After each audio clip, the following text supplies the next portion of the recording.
네, 안녕하십니까. 제4강을 시작하겠습니다.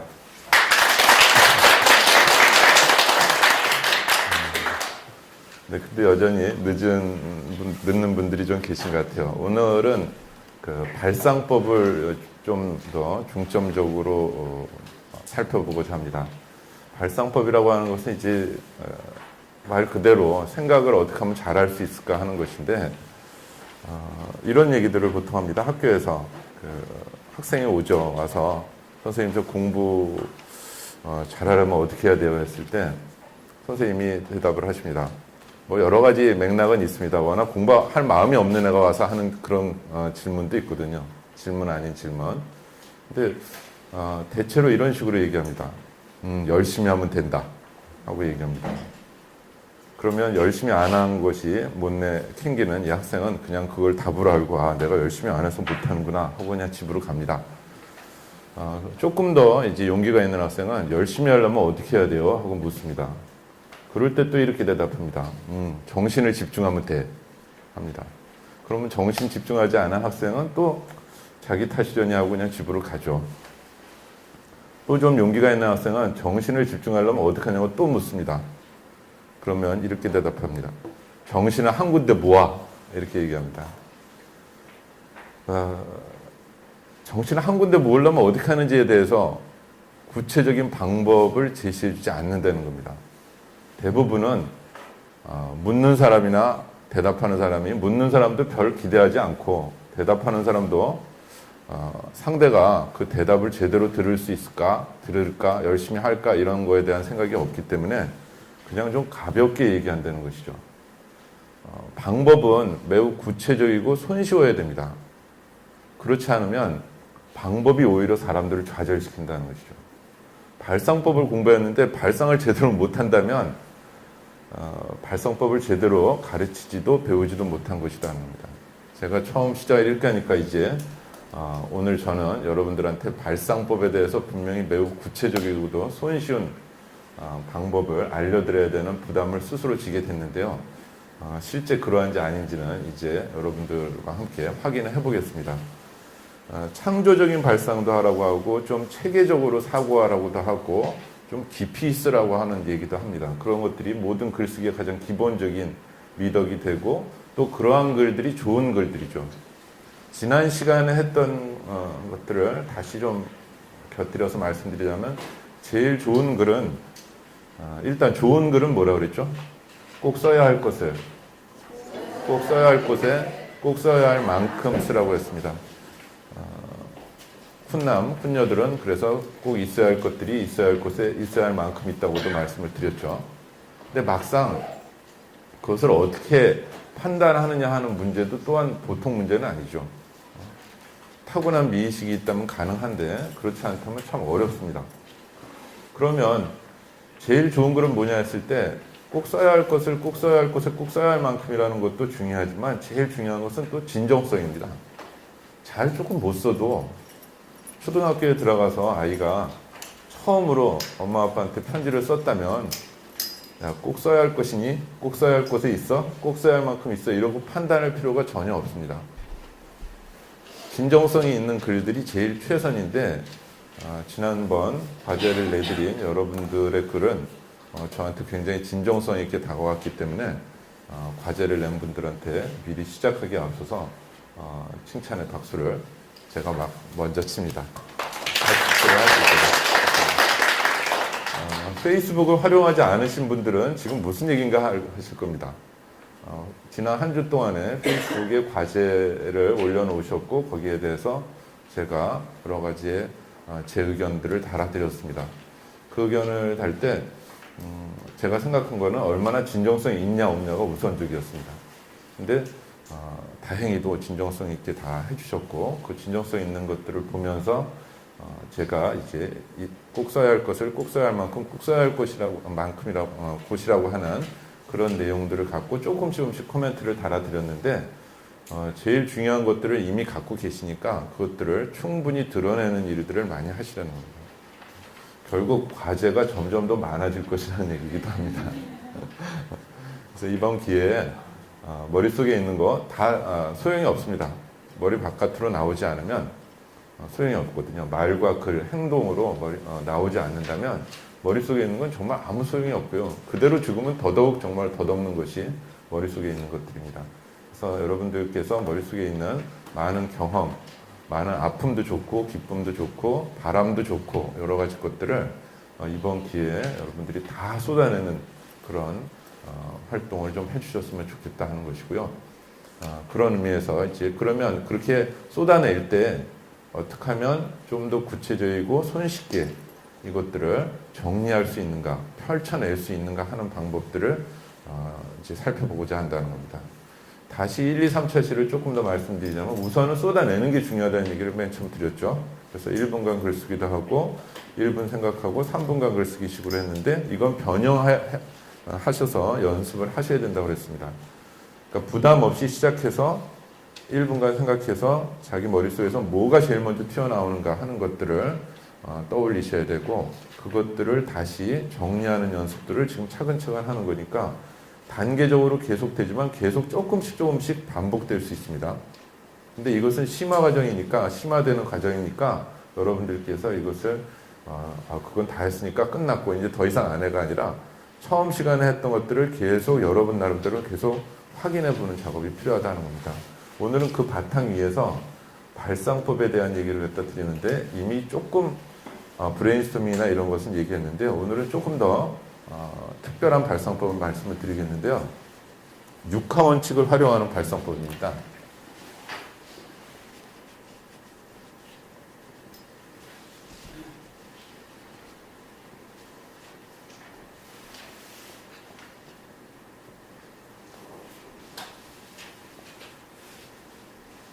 육하 원칙을 하면 다 기억나시죠? 육하 원칙이 뭐죠? 언제, 어디서, 누가, 무엇을, 어떻게, 왜. 6가지나 되는데 다 기억하시죠? 버스도 숫자가 4자리 되는 이상 저는 기억하는 것을 사실상 굉장히 어려워하고 포기하게 됐는데 6개나 되는 걸 어떻게 이렇게 잘 기억하세요? 수없이 들으셨어요? 정말 그렇게 많이 들으셨어요? 어디서 들으셨어요? 그렇게 많이? 초등학교 때. 초등학교 선생님들은 언제 가르쳤는지 잘 기억 안 난다고 그러세요. 한번 생각해 보세요. 언제 배우셨어요? 육하 원칙이라는 거. 초등학교 때? 그러니까 초등학교 때 같은데 실제 언제 배우셨는지. 좀 더 구체적으로. 약속 장소 정하고 볼 때. 초등학교 때 약속 장소요? 지금 초등학교 때 언제? 우리 일상생활에서. 지금 질문은 초등학교 때 언제냐고 그랬습니다. 질문. 초등학교 국어 시간에. 그러면 4학년인가요? 5학년인가요? 6학년인가요? 기억나세요? 2학년이요? 오, 영재학교. 4학년이라고 말하는 분도 있고 6학년이라고 말하는 분도 있고 뭐 여럿이에요. 언제 배우셨는지는 딱히 잘 안 떠오르시죠? 근데 정말 그렇게 수없이 많이 얘기하셨나요? 많이 듣진 않았는데 희한하게도 다 기억하고 있는데 그러면 육하 원칙에 대해서 아까 얘기한 언제 어디서 뭐 이거 빼놓고 그러면 육하 원칙은 어디다 쓰죠? 기사문 또요. 기사 작성. 그러니까 여러분들은 어렸을 때부터 수없이 많은 기사를 지금 쓰셨다는 얘기기도 해요. 그런가요? 기사 작성 또요. 일기 쓸 때 육하 원칙으로 쓰라. 이거 수사? 수사라면 예? 경찰서에서 수사할 때 수사. 그러니까 수사할 때. 그러니까 수사도 많이 하셨고 수없이. 반성문 쓸 때.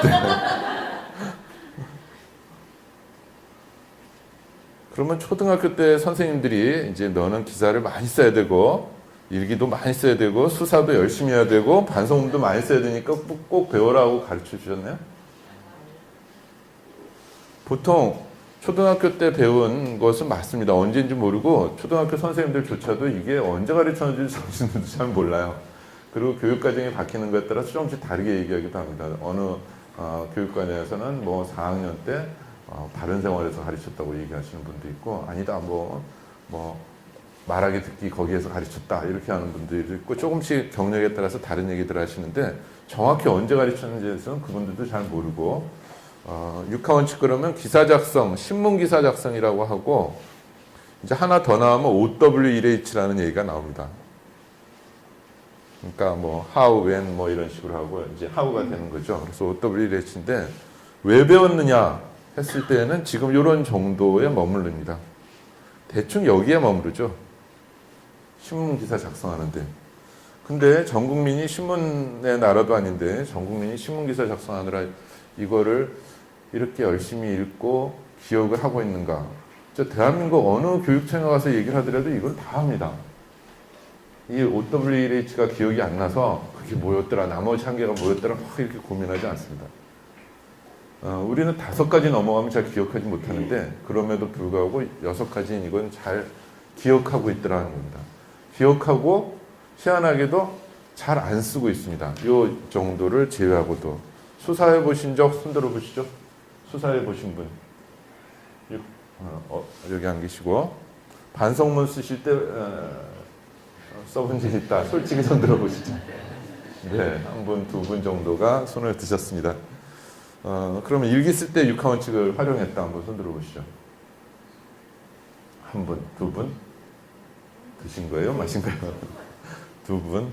신문기사 작성에 난 썼다. 여기 신문기사 작성하실 때 있으니까. 네, 두 분 정도. 네, 세 분?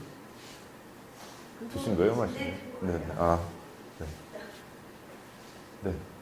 그거 외에도요. 저는 배울 때 선생님이 초등학교 네. 선생님이 말할 때 저걸 써서 말하라고 말씀하셨어요. 말할 때 말하기에 써라. 그러니까 그 교육과정에서는 분명 말하기 듣기 뭐 이런 식이 된 거죠. 말하기에도 써라 하는 겁니다. 그러면 글쓰기에도 쓰는 것은 당연한데 글쓰기에서 신문 기사만은 아니라는 거죠. 일기도 아니고 수사, 반성문, 진술서 뭐 이런데 쓰는 것만은 아닙니다. 그래서 왜 이 얘기 드리냐면 우리 머릿속에 잘 안 쓰고 있지만 실제로는 지금 초등학교 선생님께서 선생님한테 들었다는 것처럼 말하기나 글쓰기에 있어서 이 육하원칙을 활용하면 대단히 편리합니다. 그 대단히 편리한 까닭을 지금 말씀드리겠는데요. 일단 이렇게 써보시고요. 육하원칙. 우선 언제가 있죠.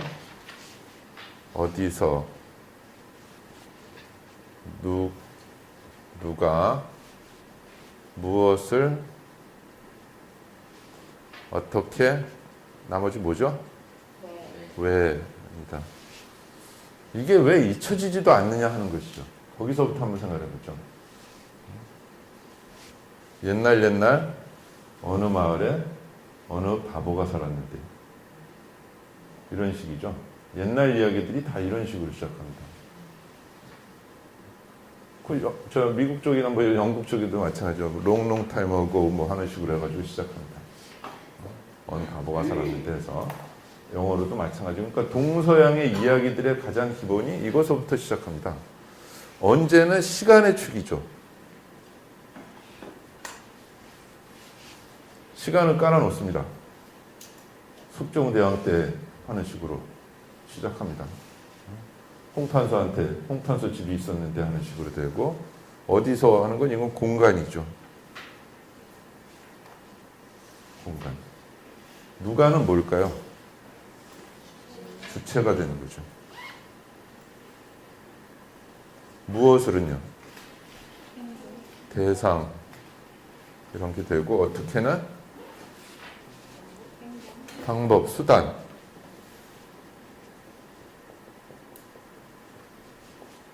그런 것들이 됩니다. 왜는 뭘까요? 의도, 이유, 뭐 좀 더 나아가게 이렇게 이제 의도나 이유 뭐 이런 것들이 됩니다. 그 왜 했냐 하는 것이죠. 왜? 그냥 하나의 사례로 말씀을 드릴게요. 공부 안 하는 학생들은 대체로 두 가지 유형이죠. 자신이 공부 못한다고, 안 하고 못한다고 해서 주눅이 들어있는가 하면 아주 당당하게 큰 소리 치는 학생들도 있습니다. 야, 니네들 열심히 공부해. 내가 돈 많이 벌어서 다 고용할게. 이런 식으로. 너 공부 잘하는 전교 1등, 너는 비서실장이야. 이런 식입니다. 그리고 너 맨날 노는 너는 마케터. 뭐 이런 식입니다. 다 큰 소리를 칩니다. 그래서 네가 뭐 대학은 가기 어려운데 그럼 나중에 뭐 할 거냐? 군대는 가야 될 텐데 군대 뭐 어떻게 살 거냐? 그러면 자기는 사업을 할 거랍니다. 그러면 사업을 한다고? 맞아. 그럼 창업을 해야 되겠구나. 예, 창업을 해야죠. 묻습니다. 언제 할 거냐? 뭐라고 대답할까요? 나중에요. 학교 졸업하고요. 나중에라고 얘기합니다. 그러면 제가 다시 묻습니다. 학교 다니면서는 못해? 요즘 보면은 청소년들 마이스터교 학생들 이런 경우에는 학교 다니면서도 하던데 그 TV에 맨날 나오더라. 뭐 스카우트도 있고 뭐 여러 가지 프로그램들이 있던데 이왕 할 거면 먼저 해보는 거 어때? 그럴까요? 또 이럽니다. 뭐 그럴까요 가지고 하면 망하니까 안 된다. 그러면 너 군대 가기 전에 할래? 아니면 군대 가고 온 다음에 할래? 언제가 좋을까요? 저한테 대면서 내가 물어봤다 너한테.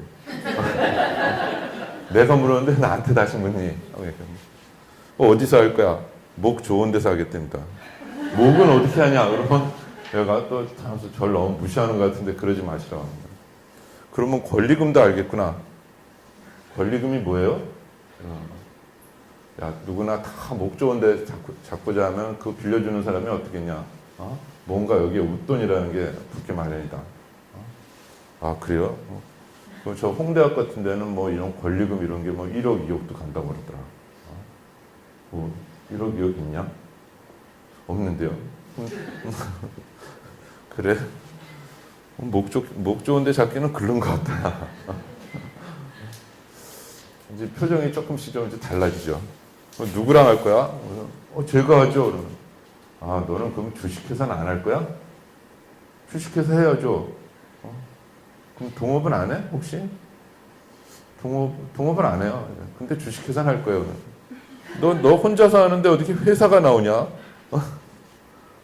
회사라는 건 모여서 만든 거라고 하는 건데 주주들의 돈을 다 모으고 주주도 있고 이사도 있고 이렇게 해서 여러 사람이 모이는데 넌 지금 너 혼자 하겠다고 하는데 주식회사 만든다니까 잘 이해가 안 된다.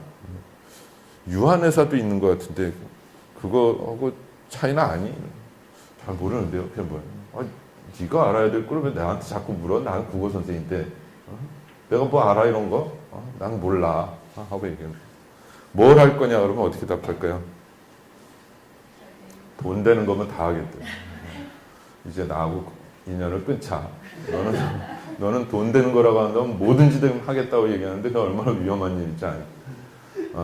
뭐 마약도 할 수 있고 넌 뭐든지 다 팔아먹겠다는 얘기가 아니냐 지금 돈 되는 거라면 이제 사제의 인연을 끊자.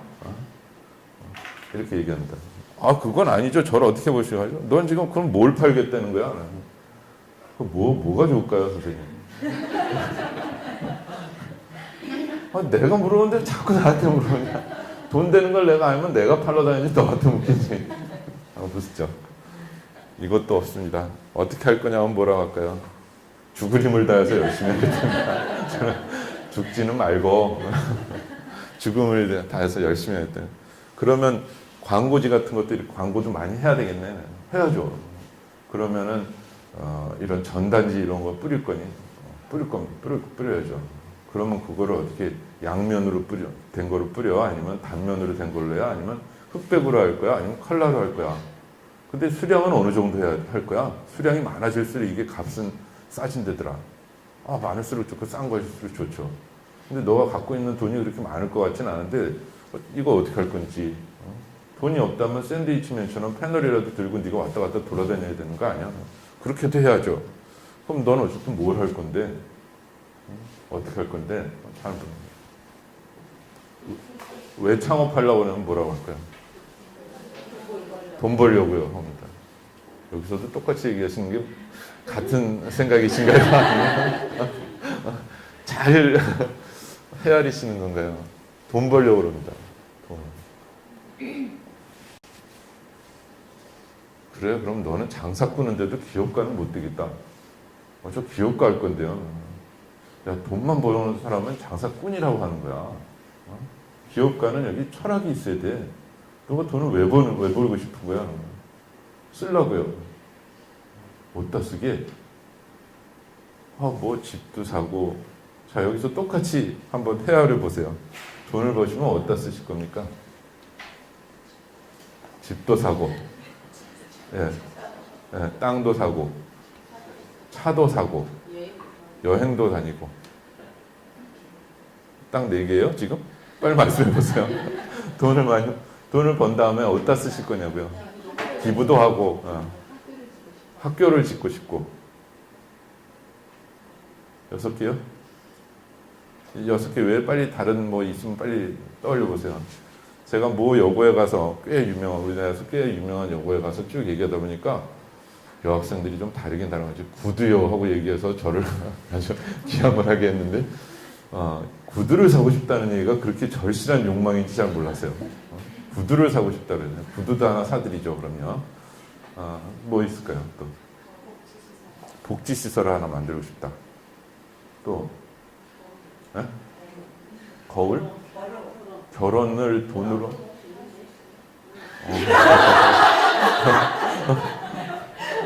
이 돈이 없어서 결혼을 못하는 여기 또. 결혼 비용. 비용. 그러니까 어쨌든 돈을 열심히 벌어서 결혼을 꼭 해야 되겠다. 좋습니다. 또 뭐? 예? 예? 섬. 섬을 하나 사서 도주가 되시겠다는 이제 꿈을 키우시는 것 같고. 또 뭐, 지금 10개도 안 됐어요? 9개밖에 안 됐어요. 예? 여행은 아까 했습니다. 3번째 거로는. 자, 이 9개를 위해서 그러면 여러분들의 시간과 열정을 다 돈 버는데 쓰시겠다는 건가요? 어떻게 하시나요? 지금 돈 벌겠다고 하는데 왜 돈을 벌겠다는지에 대해서는 막연한 얘기예요. 제가 드리고 싶은 말씀이 이겁니다. 다 막연하다. 지금. 이 아이는 성공할 수가 없다. 현재로서는. 구체적으로 이것들을 갖고 하나하나 따져야 되죠. 왜 따져야 되느냐면요. 이 언제라고 하는 것은 이제 거꾸로 이 학생이 이제 사업자가 되겠다고 해서 뭐 나섰을 때 돈은 없으니까 돈을 대출을 갖다 받아야 될 거 아닙니까? 그럼 은행에 가야 되겠죠. 그럼 은행장이 은행에다가 대출을 뭐 희망하는 어떤 제안서를 써놔야 되겠죠. 사업계획서 같은 거를. 그냥 막 줄 수는 없잖아요. 얘 보니까 얼굴이 좀 생겼어요. 내지는 말을 잘해요. 또는 뭐 왠지 끌려요. 뭐 이런 식으로 해서 대출해 줄 수는 없잖아요. 이게 뭐 100원, 200원도 아니고. 그러면 이 친구는 반드시 여기에 대해서 사업 시기를 결정해야 되죠. 은행으로 여러분들이 은행장이신데 여러분한테 여러분 은행에 그 여러 가지 감독 장치들도 있는데 돈을 웬 사람이 와서 빌려주겠다는데 사업하겠다고 하는데 나중에 하겠대요. 나중에 언제냐고 했더니까 어물어물해요. 그럼 어떻게 빌려줍니까? 사업 시기를 밝혀줘야 되죠. 어디서는 뭐죠? 사업장이죠. 사업 장소가 어딘지. 시흥시에서 하겠다면 빌려주는데 리우데자네이루에서 하겠다면 빌려줘야 됩니까? 브라질에서 하겠다면요? 왜 시흥의 돈을 여기에서 그리고 눈앞에서 확인할 수 있는데 빌려주지 뭐하러 지구 반대편에 있는 사람한테 빌려주냐는 겁니다. 위험도가 너무 높죠. 그러니까 사업 장소도 중요합니다. 누가 그럼 뭐죠? 사업 주체가 되는 거죠.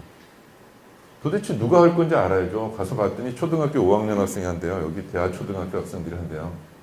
그럼 이거 빌려줘야 되는 건지 아무래도 한번 생각해 봐야 되는 거죠. 이건 뭡니까? 사업대사이니까 이게 요즘 얘기하는 아이템이죠. 도대체 뭘 갖고 사업을 할 건지를 얘기를 해야 될 거 아닙니까? 아이템도 없는데 빌려줄 수 없죠. 어떻게 하냐면 뭐죠? 사업 전략입니다. 마케팅을 포함해서 사업 전략. 이건 말 그대로 사업 철학이 되는 거죠. 돈 벌려고 하는 사람보다는 돈을 벌어서 복지시설을 짓겠다고 하면 빌려주기가 훨씬 더 좋죠. 부담스럽지도 않고. 학교를 짓겠다고 하는 쪽에 빌려줘야 돼요? 아니면 그냥 좋잖아요. 돈 많으면 하는 사람을 빌려줘야 돼요. 같은 돈이라면. 나중에 어떤 게 최소한 자기한테 책임이 덜 가겠습니까? 책임의 만으로만 따져봐도. 복지시설 빌려줬다는 게 이걸로 복지시설을 만들겠다고 하는 쪽에 빌려주는 게 훨씬 사회 공익적인 측면이 강하잖아요. 그러니까 이 사업 철학이라는 것도 따져봐야 된다는 거죠. 이런 것들이 없는 사업, 대출 희망서, 사업 제안서 이런 것들은 내용이 없는 것이죠. 제가 드리고 싶은 말씀이 이겁니다. 무엇이든지 간에 6갈래의 축을 떠올려 보시라 하는 겁니다. 시간의 축을 따져보고, 공간의 축을 따져보고, 주체의 축을 따져보고, 대상의 축을 따져보고, 방법과 수단, 그리고 의도와 이유 이런 식의 것을 따져보지 않는다면 놓칩니다. 무엇인가를. 그러니까 이거는 기본적으로 뭐 홈쇼핑용으로 얘기하면 주방용 6종 무슨 뭐 조리 세트 이런 정도로 생각하시면 돼요. 기본적으로 6개는 깔아놓자 하는 것이죠. 6개 중에서 꼭 6개를 다 깔 필요는 없습니다. 그러나 6개는 생각을 하셔야 돼요. 신문기사를 읽어보면요. 실제로 이 6가지가 다 쓰이는 경우는 없습니다. 이를테면 대통령은 어제 출국했습니다. 이렇게 하지 그 대통령이 어디서 출국했느냐까지 밝혀줘야 되나요? 꼭 아시고 싶으세요? 대통령이 어디서 출국했는지까지? 그거는 의도적으로 감춰야 될 때도 있는 것이죠. 대통령이 성남 비행장, 서울 비행장에서 출국했다는 거고 미8군 비행장에서 출국했다는 거고는 완전히 다른 뉴스가 됩니다. 대한민국 대통령이 미군 기지에서 출국했다는 사실하고 서울공항에서 출국했다는 사실이 어디 같습니까? 때로는 감춰야 될 때도 있겠고 때로는 의도적일 수도 있고 때로는 뭐랄까요 고의 약간 좋지 않은 이유로 감출 때도 있다는 것입니다. 이런 것들이. 신문기사가 왜 육하원칙을 이렇게 잘 사용하냐면 이 6가래를 갖고 접근에 들어가면 대중들이 보통 사람들이 더 이상 묻질 않아요. 자, 여러분들한테도 묻겠습니다. 어떤 사업을 하겠다고 한 사람이 이 6갈래의 것을 갖고 왔어요. 이 밖에 더 뭐가 필요하세요, 지금? 은행장으로서 이런 거 좀 더 보완하세요 하고 더 얘기하고 싶으신 거 금방 떠오르세요? 빨리빨리 하고 그래서 생각해 보세요. 이 6가지는 기본이고 사실은 몇 가지가 더 추가되긴 해야 됩니다. 그러나 사람들은 이 6갈래만 얘기해 줘도 충분히 체계적이고 심층적으로 따졌다고 생각을 하는 겁니다. 그리고 나머지는 없어도 그냥 넘어갈 수 있다는 겁니다. 없어도. 그러나 생각할 때는 6갈래의 축을 갖고 생각하자는 것이죠. 대중들이 거듭강조합니다. 왜 신문기사에 많이 쓰이는가? 이 6갈래가 대중들이 알고자 하는 가장 기본적인 궁금함, 가장 기본적으로 생각이 펼쳐나가는 도로들이니까 그 6가지의 도로들을 챙겨보자는 얘기입니다. 막상 신문에는 이 6가지가 다 쓰이지도 않는다. 맥락에 따라서 그냥 과감하게 일부러 빼는 경우, 물론 좀 너절한 신문 기사의 경우에는 꼭 써야 될 것들 빠뜨리는 경우도 있습니다. 아주 고급지, 민족의 무슨 정론지라고 하는 그렇게 자칭 얘기하는 신문들도 빠지는 경우도 있어요. 대통령의 안전을 위해서 빼는 경우도 있지만 또 다른 이유로 빼는 경우도 있고 누락되는 경우도 있고 합니다. 그러니까 이게 신문기사를 읽을 때 얼마나 깊게 읽어야 되느냐도 사실은 여기에 결정이 됩니다. 여기에서 이게 의도적으로 뺀 건가 아니면은 실수인가 아니면 뭔가 다른 어떤 뭐가 있는가 하는 걸 따지는 것도 신문을 읽을 때의 가장 기본이고 또 상대를 사업을 하겠다고 온 사람을 판단하는 미래의 사업자를 판단하는 데서도 이 6갈래는 기본적으로 깔아놓고 시작해야 우리가 알게 된다는 거예요. 이게 가장 기본적인 다각적인 사고입니다. 최소한 6개의 축을 검토했을 때 상대는 내가 생각하는 것들은 다 상대가 이 사람이 다 한 번씩 다 생각해보고 왔구나 하고 신뢰를 갖는데 그렇지 않으면 사업장이 없잖아요. 하는 순간에 상대에 대해서는 불신하게 될 수밖에 없죠. 뭘 팔겠다는 겁니까? 그럴 때 맞다. 빠졌네. 부안해서 갖고 오겠습니다. 이 사람한테 맡겨야 돼요? 아니 지금 남의 귀한 돈 빌려러 와가지고는 아 맞다. 요즘 애들이 그런 얘기 많이 하죠. 아 맞다. 근데 그거를 그런 사람한테 어떻게 빌려주냐는 겁니다. 여기는 권리와 책임이 따르는데 그런 것들이 없으면 안 된다는 거죠. 그래서 기본적인 6갈래들을 해야 됩니다. 여러분들이 어떤 주제에 대해서 생각을 발상을 펼쳐나갈 때 여러분들이 절대 잊지 않는 거, 이 육하원칙을 잊으실 리는 없죠. 이 육하원칙을 갖고 생각을 쭉 펼치되 막연하면 이런 식으로 시간적인 측면으로 따져보고 공간적인 측면으로 주체의 측면에서 대상의 측면에서 나옵니다. 좀 더 구체적으로 예를 들어드릴게요. 이거는 문학 작품을 해석할 때도 이거를 잘 활용하시면 좋습니다. 예를 들어서 시간적인 측면에서 문학 작품을 해석해야 되는 시들이 있습니다. 광야 같은 시입니다. 이육사의 광야죠.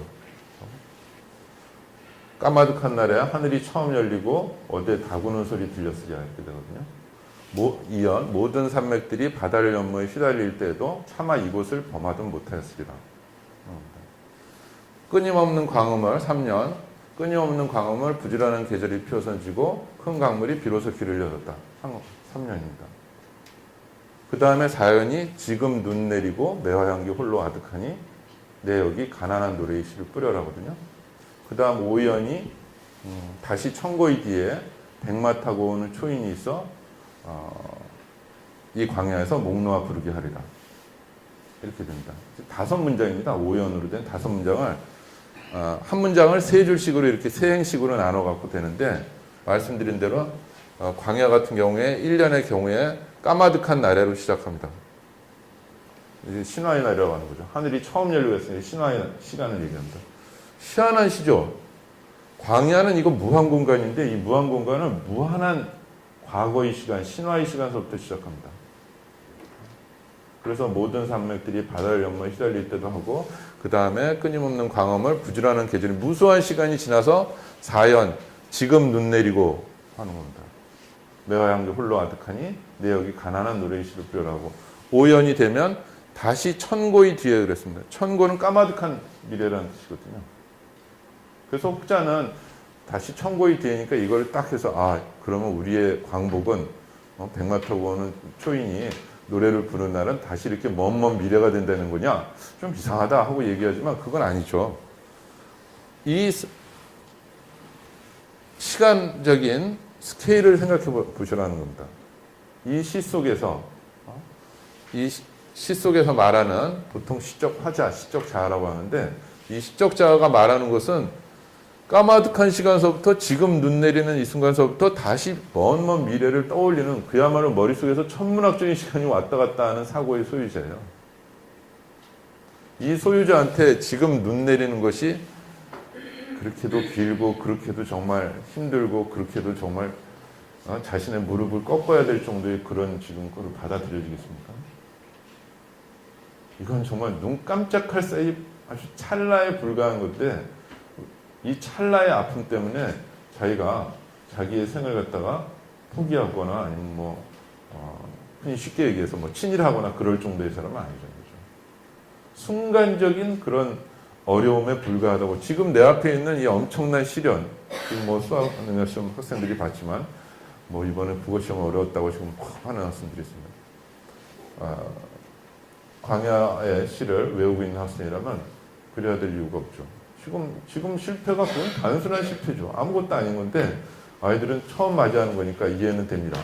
굉장히 이 세상이 다 무너질 것 같은 큰 어떤 좌절을 맛보겠지만 사실은 이 정도의 호방한 머릿속에 사고를 가지고 있는 사람은 지금의 어떤 좌절이라는 것은 좌절도 아닌 것이죠. 이러한 것을 얘기합니다. 무한 공간을 무한 시간대로 얘기합니다. 이게 광야의 매력입니다. 광야의 특징입니다. 그러니까 대한민국 시 중에서 정말 손에 꼽을 정도로 무한한 시간과 공간을 보여주는 작품이 광야다. 저는 제 제자들한테 이걸 꼭 외우겠습니다. 초등학교 때 자녀들이 뭐라고 하는데 이번 기말 시험도 공개적으로 또 낸다. 외워서 쓰시오. 이번에는 다 공개된 시험 문제입니다. 다 외워서 하는 것은 뭐냐면 앞으로 먼 세월을 이제 자기 생애를 살아가는 동안에 일희일비하지 마라. 머릿속에서 광야, 무한 공간을 꿈꿔라. 그리고 무한 시간을 마음속에 갖고 있어라. 그거보다 더한 거는 뭘 더 또 가르쳐 줄 수 있습니까? 그러니까 나머지 것들은 주석이고 이것들의 것을 가르쳐 줬으면 하는 것인데요. 자, 이럴 때 이 시가 이 시간의 축으로 지금 펼쳐지고 있다는 거죠. 시간의 흐름대로. 과거, 현재, 미래로 이어지죠. 여러분들이 쓰셔야 될 글도 과거, 현재, 미래로 쓰실 수 있죠. 페이스북에 올려놓은 여러분들의 글, 과거, 현재, 미래로 펼쳐진 것도 있었죠. 자연스럽게 옛날, 지금, 현재 이런 식으로 펼쳐지는 것들이 있다는 거예요. 자, 이것은 조금 더 구체적으로 얘기하면 학문으로 봤을 땐 역사의 분야죠. 역사.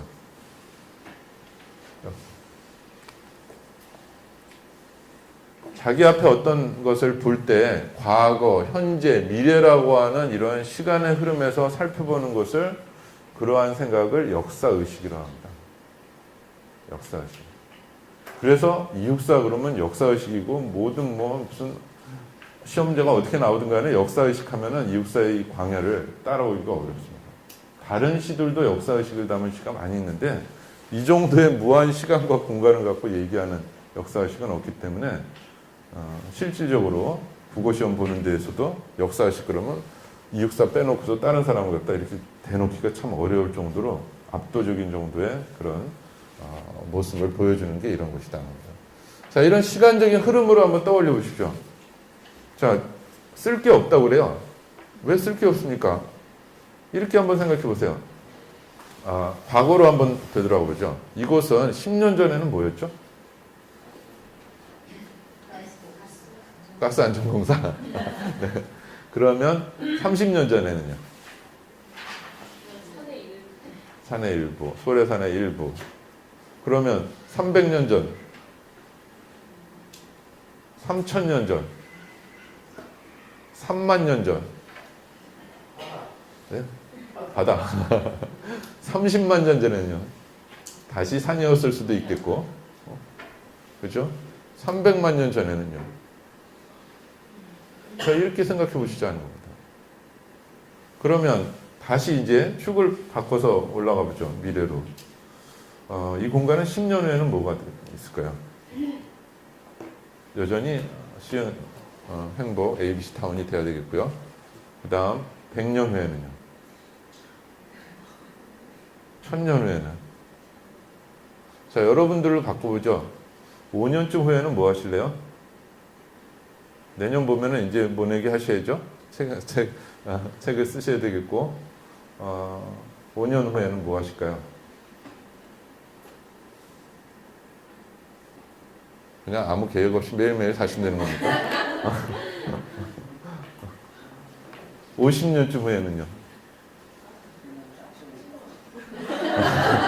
50년 후에 살아남을 분들이 몇 분 보이긴 합니다. 제가 몇 분 보이긴 하는데 100년쯤 후에는요? 아무도 없습니다. 그죠? 혹시 그 이상을 꿈꾸는 분은 여기 계시진 않겠죠? 그런 분들은 지금 나가주시는 게 좋겠어요. 다른 종족이 다르거나 다른 외계에서 왔다고 봐야 되니까. 100년 후에는 우리는 뭐 하고 있을까요? 그냥 어디에 있을까요? 네? 지난 8월에 제가 아버님을 여의었습니다. 그런 생각이 들었어요. 어떻게 살 것이냐도 중요한데 어떻게 죽을 것이냐도 중요하다.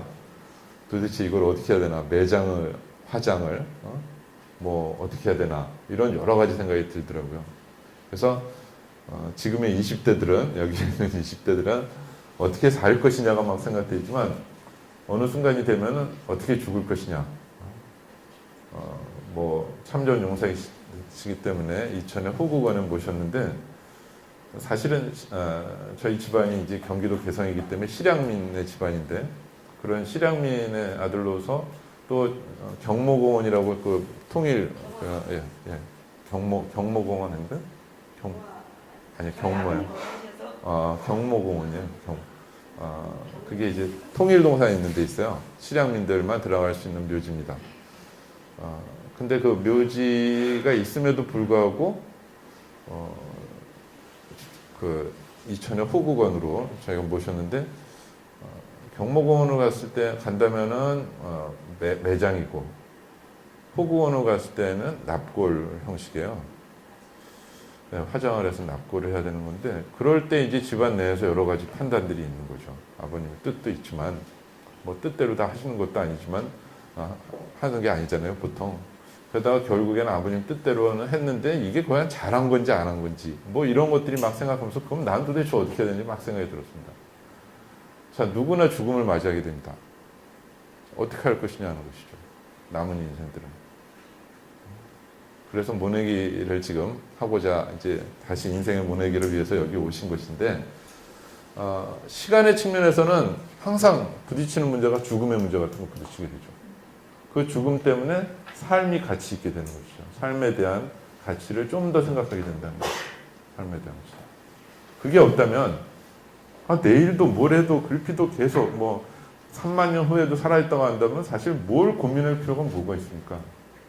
아무 고민할 이유가 없습니다. 그냥 계속 똑같이 있을 테니까요.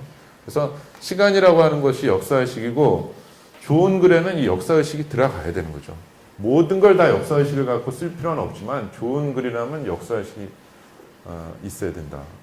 지금 당장 봐서 좋다고 막 하고 있지만 사실 아닌 것들 엄청나게 많죠.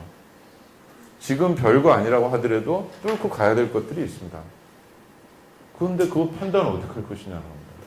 이때는 이런 쪽에서 고민한 사람들의 글들이, 책들이 등대가 돼주는 역할이죠. 그래서 읽어야 되는 것이죠. 그러나 일때 항상 어떻게 제가 말씀드렸죠? 왜 읽어야 되죠? 쓰기 위해서 읽는다는 생각을 해야 된다는 거죠. 왜? 그건 내 인생이니까. 내 인생을 어떻게 쓸 것이냐와 관련되니까 읽어야 된다고 하는 것이죠. 그때는. 그렇게 하고 있는 게 훨씬 잘 읽혀요. 이제 작품들을 보면서 쭉 시간적인 측면에서 따져보세요. 이게 그대로 과거, 현재, 미래로 갔나? 아니면 과거에, 지금 현재 하다가 과거로 갔다가 다시 미래로 가고 이런 것들이 있거든요. 고전 소설들은 다 한결같이 과거, 현재, 미래예요. 출생서부터 사망까지예요. 행복하게 잘 살다가 죽었다 이런 식으로 돼요.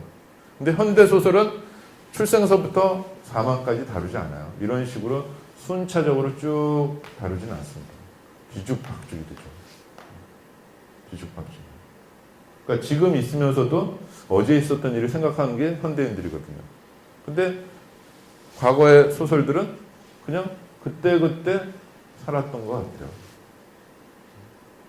판단은 일단 접어두고라도 고전 소설의 전개 방식은 시간순으로 쭉 전개됩니다.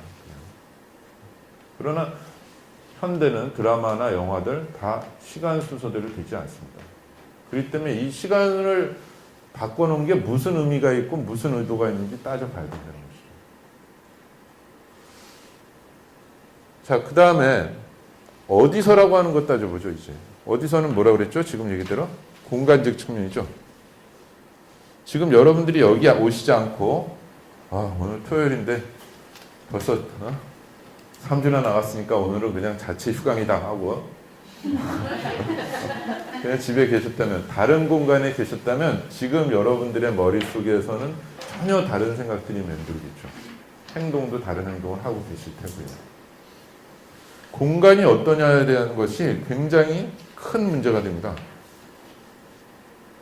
이를테면 우리나라에서는 보신탕 먹는 것이 별로 문제가 안 되지만 불란서에서는 어떻게 합니까?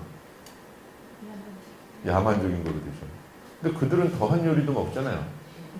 달팽이도 먹고 특히나 푸아그라, 거위의 목을 졸라갖고 부은 간을 먹는 그런 정말 말도 안 되는, 저희가 봤을 때는 정말 말도 안 되는 걸 먹기도 하고, 또 일본 같은 데 보니까 개구리 회도 있더라고요. 청개구리 같은 개구리를 회를 떠서 그냥 산채로 삼키는데, 물론 남들이 봤을 때는 우리가 낙지 먹는 것도 그렇게 보겠지만 개구리는 눈도 땡글땡글한 유튜브 같은 데 올려져 있습니다. 전 아직도 그 장면이 그거 왜 봤나 하고 생각되는데 그러니까 꼭 좀 보세요. 같이 고통을 좀 나눠보죠. 한번 꼭 보세요. 아 정말 이런 거 왜 봤나 하고 호기심이 너무 강하면 이것도 문제구나 하는 걸 반성하게 되는 글을 쓰게 될 겁니다. 공간적인 측면이죠. 이건 사회문화적인 측면이죠.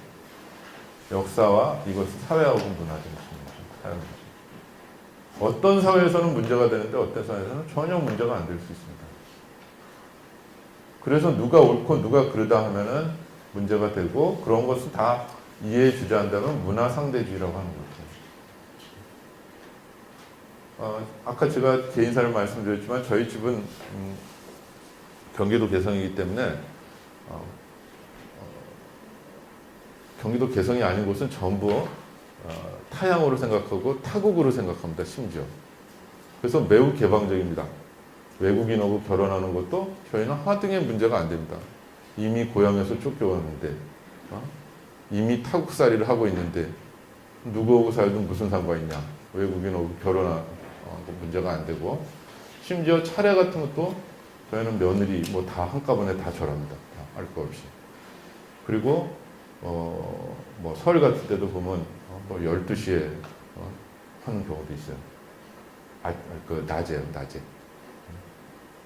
왜냐하면 제일 큰 어른이셨던 큰아버님이 작년에 이제 돌아가셨는데 돌아가실 때는 이제는 내가 집안의 제일 연장자다. 적어도 이남에서는 그렇다.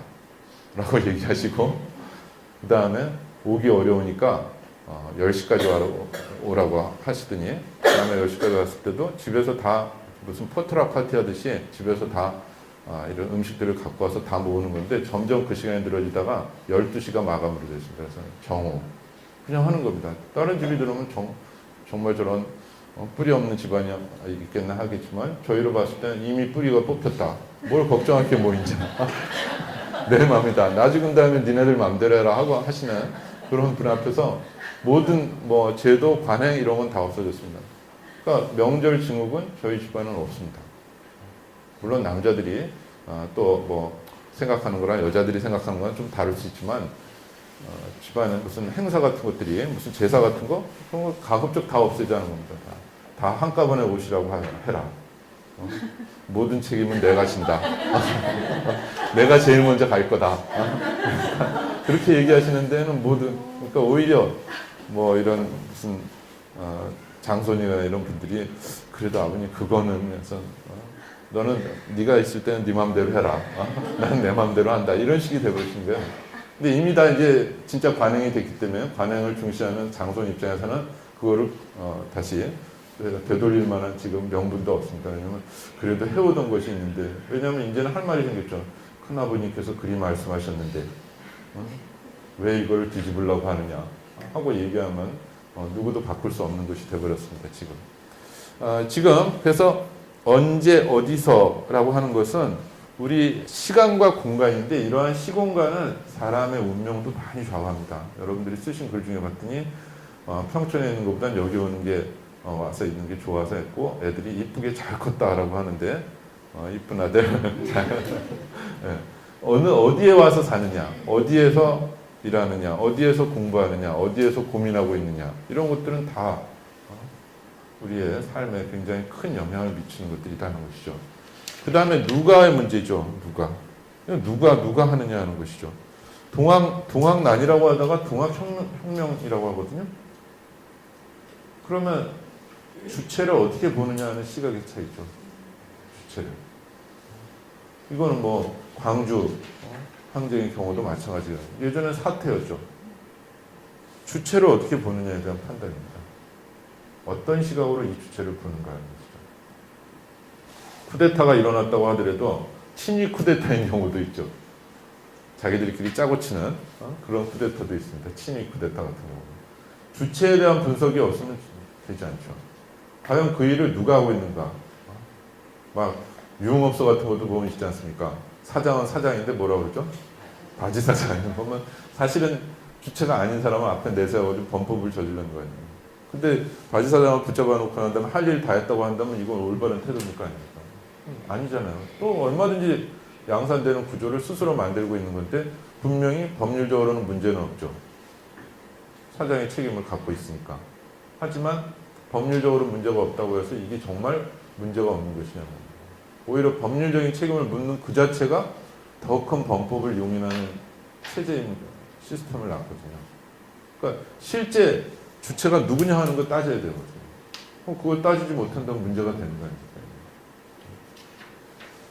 자, 그 다음에 다시 대상의 면도 있죠. 무엇을 대상으로 하냐면 보이는 것을 대상으로 할 수도 있고 보이지 않는 걸 대상으로 할 수도 있죠.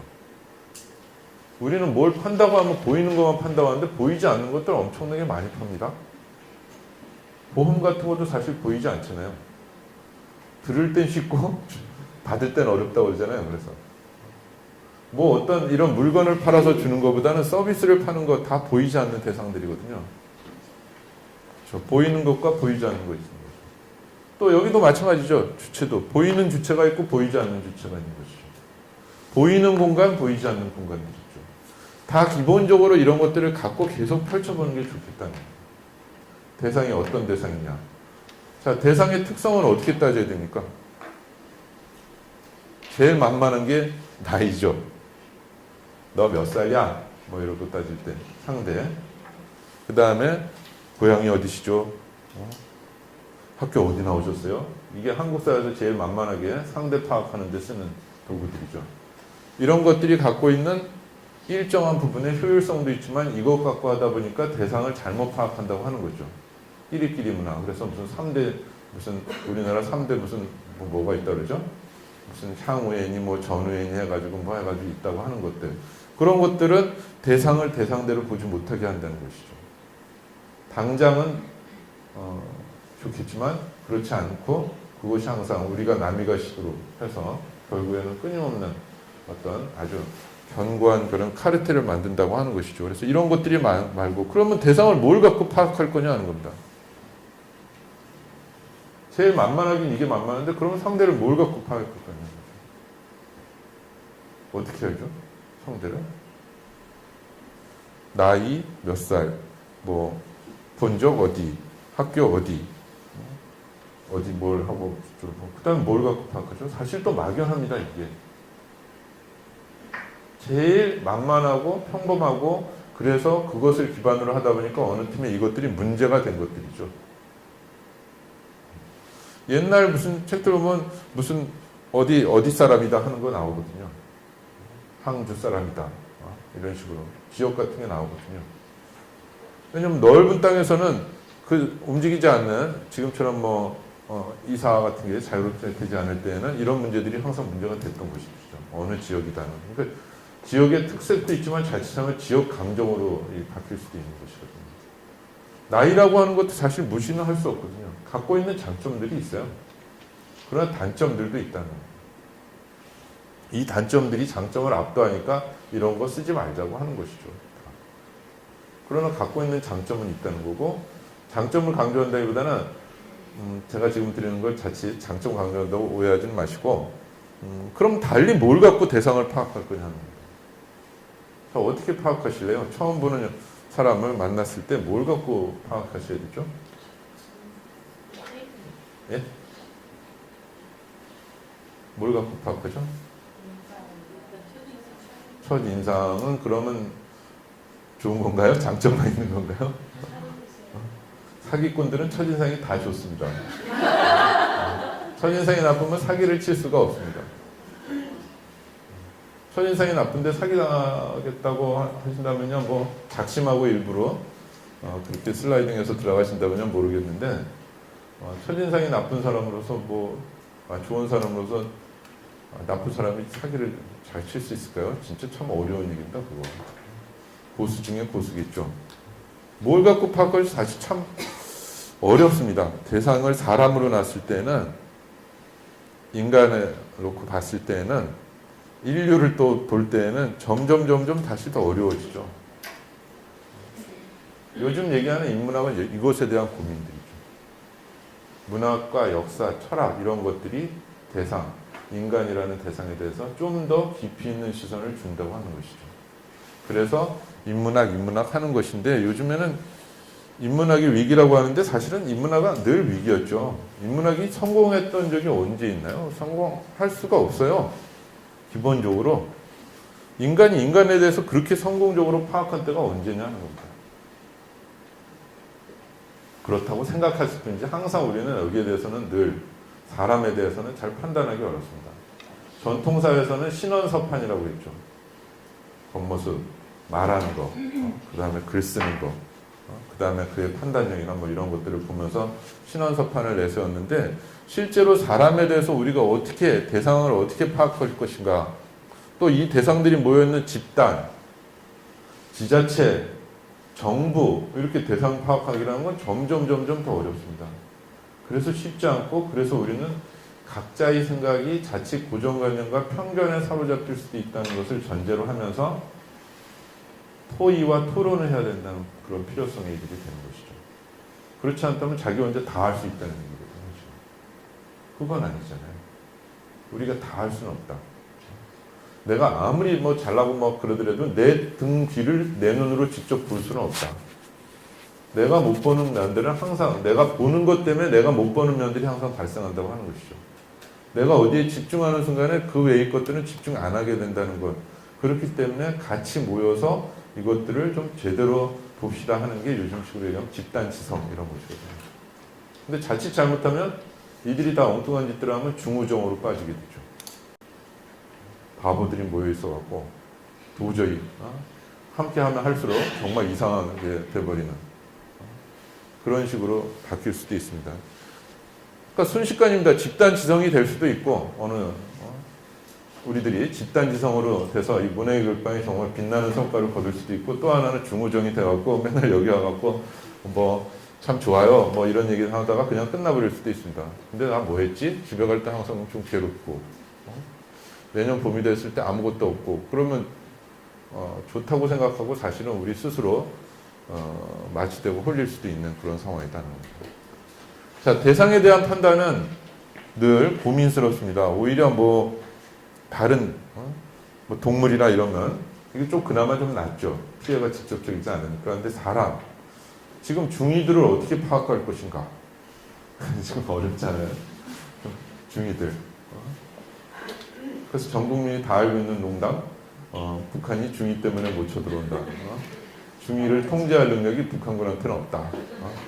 그들이 아무리 핵을 쏘고 하더라도 중이들은 다 살아남을 거고, 그들을 도저히 통제 불가능하다 하는 식의 얘기가 나온 게, 그래서 중이들을 북한으로 보내면 모든 게 통일된다 하는 얘기까지 누가 했던데, 그런 핵보다 더 무서운 존재로 되는데, 그건 파악이 안 되는 거죠. 자기 아이 파악 안 되는 거죠. 스스로도 사실 파악이 잘 안 되는 거죠. 끊임없이 묻고 계속 할 수밖에 없다 하는 것이죠. 자, 그 다음에 이제 어떻게 합니다. 방법의 경우죠. 이건 이제 보세요. 이건 단기적인, 이게 이제 서로 섞이기 시작합니다. 시간하고 여기서부터 제가 섞어서 설명하고 드릴게요. 시간적인 방법으로 봤을 때 단기적인 방법도 있고 장기적인 방법도 있겠죠. 시 외우라고 하면 정말 저항이 심합니다. 근데 장기적으로는 그것이 답입니다. 근데 이 과정에서 또 장기적인 걸 끝까지 참지 못하는 애한테는 시 외우라고 하는 것을 계속 강조할 수도 없습니다. 강요가 되버리니까. 제 앞에서는 외울 수 있지만 평생 계속 시라면 정말 지긋지긋하다. 그때 외웠던 게 너무 싫다. 그러니까 어렸을 때 유년의 음식 같은 경우가 두 종류입니다. 하나는 역시 유년의 맛 해갖고 어머니가 끓여주신 된장찌개 이런 것을 계속 생각하는 반면에 난 보리밥이라면 죽어도 안 먹는다. 어렸을 때 정말 너무 많이 먹었다. 하고 전혀 싫어하는 사람들도 있거든요. 그러니까 단기적, 장기적, 다시 단기에서도 장기와 단기, 일시적이냐 계속적이냐 이런 거 따져봐야 되는 겁니다. 그래서 방법의 경우에 어떤 방법이냐 계속 살펴봐야 되는데 이 어떤 방법에서 이제 얘기 드리고자 하는 거는 여기서 다시 육하원칙을 펼쳐보라는 겁니다. 요때, 요 축에서 다시 육하원칙을 펼쳐보세요. 이게 육하원칙이잖아요, 전체. 하는 순간마다 계속 육하원칙을 펼쳐보시라는 겁니다. 그러면 뭐라도 건져 나온다는 겁니다. 아무 생각 없이 뭘 쓸까 하고 그냥 머릿속에서 맨 계속 돌다가 에이, 아무것도 안 돼 하고 나서 그냥 끝이는 것보다는 여기서 육하원칙을 계속, 그러니까 여기서 뭔가 또 어떤 공간에서 할 것인가, 또 누굴 대상으로 이 방법을 시도할 것인가 하는 식으로 처음에 육하원칙을 한 것이 가장 기본적인 1단계, 2단계는 이런 식의 과정을 거쳐가는 것이죠. 다시 또 계속 육하원칙을 계속. 복잡하죠. 이렇게 되는. 생각해야 될 게 너무 많아지는 거죠. 이 과정을 즐기시는 게 중요해요. 지금 이렇게 되면 굉장히 복잡한 것 같지만 그냥 메모하듯이 쭉쭉 펼쳐보시고 다시 옆에 스카치 테이프나 이런 걸 붙이셔서 A4 용지 같은 걸 붙여가시면서 계속 생각을 펼쳐가면 점점 흐뭇해집니다. 아, 이게 내 머릿속에서 나오다니. 흐뭇해지실 거예요. 그거는 정말 독자적으로 머릿속에서 나온 거거든요. 그래서 6갈래를 계속 하셔라 하는 겁니다. 그게 두 번째 단계고요. 세 번째 단계는 이거까지만 하고 잠깐 쉬겠습니다. 세 번째 단계는 뭐냐면 계속 어떻게를 동일한 걸 계속 질문을 던지는 거예요. 계속. 똑같은 질문을 계속 어떻게. 한 번으로 끝나지 말고 왜 3단 점프 뭐 이런 것처럼 한 번 또 질문하고 또 질문하고 또 질문하고 계속 하는 거예요. 그러니까 예를 들어서 현대자동차가 안 팔린다. 어떻게 할까? 막 하다가 디자인을 바꿔야 되겠다. 여기서 끝나면 아무 소용이 없습니다. 실행이 안 되죠. 디자인을 바꾸려면 어떻게 할까? 디자이너를 해외에서 이렇게 유명 디자이너를, 세계적 디자이너를 데리고 와? 아니면 자체에 있는 디자이너들을 키워? 아니면 숨어 있는 사람을 갖다가 발굴해? 이게 어떻게가 되는 거죠? 그죠? 그러면 디자이너를 갖다 할 때 해외에서 누구 데려오기로 했다면 이 해외 디자이너한테는 어떻게 연락하지? 우리 자체적인 현대자동차 내에서의 어떤 그런 내부 인력을 활용할까? 아니면 외부의 어떤 다른 데다가 무슨 네트워크를 활용해서 물어볼까? 아니면 헤드헌터를 통해서 할까? 아니면 어떻게 할까? 어떻게 하지? 계속 가다 보면 답이 나온다는 것이죠. 더 이상 나올 수 없는 2단계에서 이제 시작하면 된다는 것이죠. 이렇게까지 쭉 끌어가는 힘이 있어야 돼요. 이게 심층적인 겁니다. 다각적이고 심층적인 글을 써야 되거든요. 그럼 어떻게 해야 되냐? 기본적으로 6가지를 펼치세요. 웬만한 것은 다 걸려들게 됩니다. 충분히. 여기에 몇 가지를 더 누구를 위해서냐라든지 약간씩 바꿀 수는 있어요. 이거는 관련되는 책들을 보시면은 또 나오는 것들이 있습니다. 뭐 이건 육하원칙으로 정리가 안 되네. 좋습니다. 그런 거 하나 덧붙이시면 그게 중요한 플러스 알파입니다. 또 자기만의 플러스 알파가 됩니다. 기본적으로는 6가지를 깔아놓으면 적어도 체계가 없다든지 아니면 사고가 너무 미흡하다든지 하는 생각은 안 하게 됩니다. 일단 다각도로 다면적으로 판단하게 된다는 것이죠. 판단한 다음에는 다시 한 단, 두 단, 세 단 뛰기를 계속하라는 거죠. 그러면 심층적으로 파고 들어갈수록 심층적이 되는 거예요. 점점 구체적으로 되는 겁니다. 자, 이제 여러분들이 생각을 펼칠 때 아까처럼 쓸 게 없다고 하지 마시고 3년 후, 30년 후, 300년 후 생각하는 식으로 시간적인 걸 떠올리는 식으로 또는 공간적인 거 여기가 지금 여기 있는데 만약에 이때 다른 공간에서는 지금 무슨 일이 일어날까? 지금 지구 반대편은 뭘까요? 밤이죠. 지금 전 지구적으로 지금 서로 키스를 하고 온 사람들은 대충 한 몇 명 정도 될까요? 70억 인구 중에서. 아니면 잠꼬대를 하고 있는 사람들은 몇 명 정도 될까요? 전 지구적으로 생각해 보시죠. 지금 여기는 지금 밝지만 저 지구 반대편은 아니잖아요. 지금 북반구인데 지금 남반구는 어떻게 됐죠? 지금 봄에서 여름으로 가는 시기일 겁니다.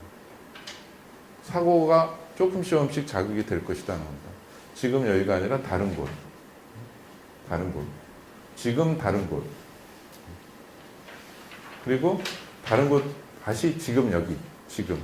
이것을 생각하시면서 일단 기본적인 6갈래를 펼치고 다시 육하 원칙을 또는 계속 똑같은 질문을 계속 파고들고 하는 심층적인 사고를 펼치신다면 어떠한 주제든지 쓸거리는 나옵니다. 자, 잠깐 쉬겠습니다.